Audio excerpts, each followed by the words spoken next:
Today we're talking chatterbaits and bladed jigs. Love them or hate them, these are very cool lures that produce a crazy amount of vibration in the water, but it's important to know which one to use and how to use them. First of all, let's take a look at how a chatterbait works. These baits are known as bladed jigs or vibrating jigs because it's basically a skirted bass jig with a flat blade on the front. The blade of a bladed jig produces flash and vibration as it moves side to side, striking the jig head each time. A variety of trailers can be used to mimic a slender baitfish like a shad or a shiner, a tall baitfish like a bluegill or a crayfish. The pulsating skirt causes vibrations and mimics a large baitfish. Adding a trailer increases the bulk of the chatterbait and adds more vibration and color to the setup.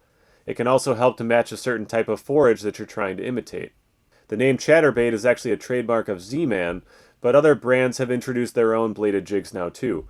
We made a separate video that covers the differences in build quality and action between a bunch of different Z-Man chatterbaits and the Strike King Thunder Cricket. I'll link that one in the description and put a card at the top of the screen here. Chatterbaits are effective from the pre-spawn period to post-spawn and even into fall. Downsize your bait and slow down your retrieve when using chatterbaits in colder water.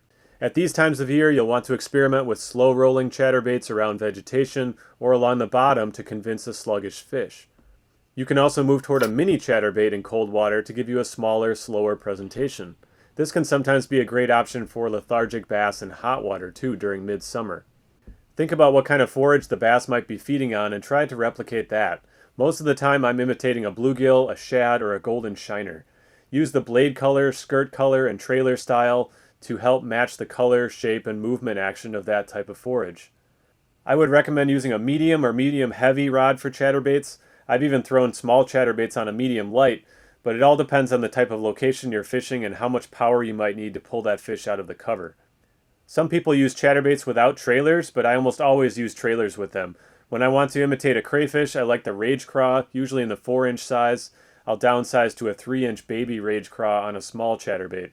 Trailers in green pumpkin or white are usually the most productive for me. If I'm trying to imitate bluegills, crayfish, or green sunfish, I'll throw green pumpkin. I throw white or silver to imitate shiners or shad, and black and blue or chartreuse colors are always good choices in really stained or dirty water.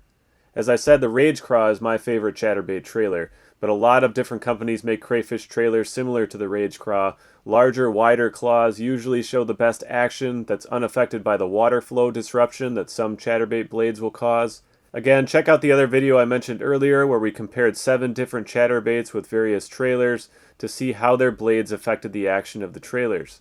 Keep in mind that you can take your craw trailer off and rethread it vertically to imitate a bluegill instead of a crayfish. This is a really effective technique for northern pike as well as bass. My favorite trailer for imitating a shad or shiner is the 3¼ inch Rage Swimmer. The paddle tail has a great action in the water. I've also used longer trailers, but I sometimes have a harder time hooking up on fish that strike short on long trailers. I personally do not like the look of paddle tail trailers rigged with the tail pointed up. In this setup, the tail tends to drag low behind the bait and looks kind of goofy to me, so I always rig them with the tail pointed down. I also like the Berkley Champ minnow as a chatterbait trailer. These have a subtle kicking action, and I like how they create the profile of a slender baitfish like a shiner or a young shad. If you fish a lot of dirty water, pick up a couple of chatterbaits with gold blades. I use these a lot in the Wisconsin River for bass, pike, and muskie because 2 of the major types of forage in the river are golden shiners and yellow perch. The clarity of the water is also very low. In general, chatterbaits are actually best in stained or dirty water. I don't have much luck with them in clear water, but sometimes in clear water I'll throw them at night when the visibility is lower. Banging the bait into cover is a great way to entice a strike from a bass.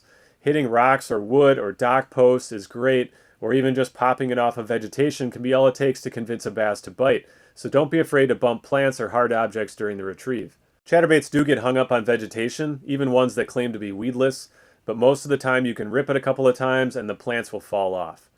If you don't have any objects to deflect the bait off of, try just swinging your rod side to side occasionally to change the direction of the bait or giving it a twitch or a jerk.